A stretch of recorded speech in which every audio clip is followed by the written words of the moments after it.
الحيوية والرئيسة في مدينة أبو ظبي، حيث يعد الطريق الرئيسي المؤدي من وإلى قصر الرئاسة وشريان النقل الأساسي لمعالم بارزة في العاصمة كقصر الإمارات وأبراج الاتحاد وعدد من الجهات الحكومية. ويتميز الشارع بجمالية التصميم والزراعات التجميلية على جانبيه والنوافير المائية الموزعة على امتداده، بما يجعله أحد أجمل طرق العاصمة. في عام 2014 أمر ولي عهد أبو ظبي الفريق أول الشيخ محمد بن زايد إطلاق اسم الملك عبد الله بن عبد العزيز على أحد الشوارع الرئيسية في العاصمة أبو ظبي.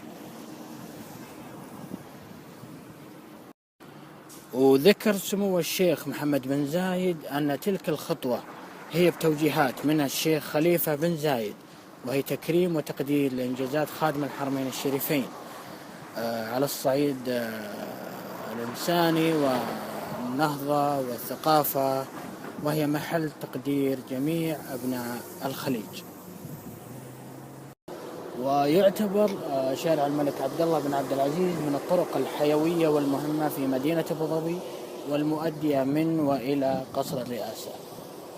والشعب السعودي والشعب الإماراتي أكثر من أشقاء، وحنا بلد واحد، فلذلك المبادرة غير مستغربة من شيوخ الخليج أو شيوخ الإمارات بشكل خاص بإطلاق شارع الملك عبد الله بن عبد العزيز، وأيضا إطلاق شارع الملك سلمان. شخصية تشابه الملك عبد الله. لا تقول لي عليها. الشيخ زايد. نعم هو ذا. أنا ليش أقول لك إياها؟ لأنه حقيقة يمكن الشيخ زايد رحمة الله عليه من أقرب الناس كان إلى نفس الملك عبد الله.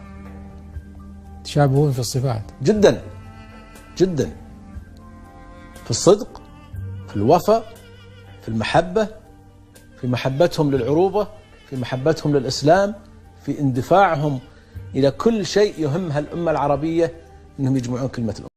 وزي ما شفتوا سمو الأمير متعب بن عبد الله كان يقول إن الشيخ زايد من أقرب الأشخاص لنفس الملك عبد الله، الله يرحمهم ويغفر لهم جميعا. في عام 2014 حاز الملك عبد الله على جائزة الشيخ زايد لشخصية العام الثقافية بدورتها الثامنة.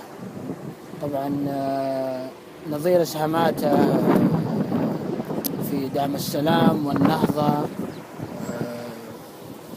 والتسامح، كل مجالاته الإنسانية، الله يغفر له. أكد الفريق أول الشيخ محمد بن زايد آل نهيان ولي عهد أبو ظبي على المكانة العالية التي يتبوأها خادم الحرمين الشريفين الملك عبد الله بن عبد العزيز على المستوى العالمي بفضل إسهاماته القيمة في دعم السلام والتسامح في العالم، ودوره في دعم النهضة الثقافية والأدبية والعلمية في المملكة وخارجها.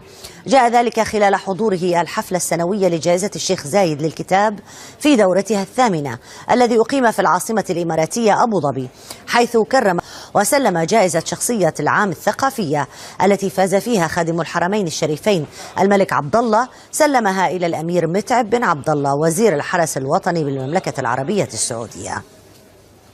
ما يربط سيدي خادم الحرمين الشريفين مع أخيه رحمة الله عليه الشيخ زايد هي صداقة وفاء ومحبة وأخوة منذ زمن طويل، ولا شك أن في قبول سيدي خادم الحرمين الشريفين لجائزة أخيه المرحوم رحمة الله عليه الشيخ زايد هي من محبة وتقدير وإخلاص ووفاء لهذا الاسم. طبعا هالبادرة هذه غير مستغربة من الشعب الإماراتي ومن شيوخ الإمارات، نظرا للعلاقة اللي تربطنا من قديم الأزل. ما نقول إلا شكرا للشعب الإماراتي على كل شيء تقدمونه. شكرا على بالمناسبة قبل فترة أطلقوا شارع الملك سلمان بن عبد العزيز في دبي. نوجه الشكر للشيخ محمد بن راشد.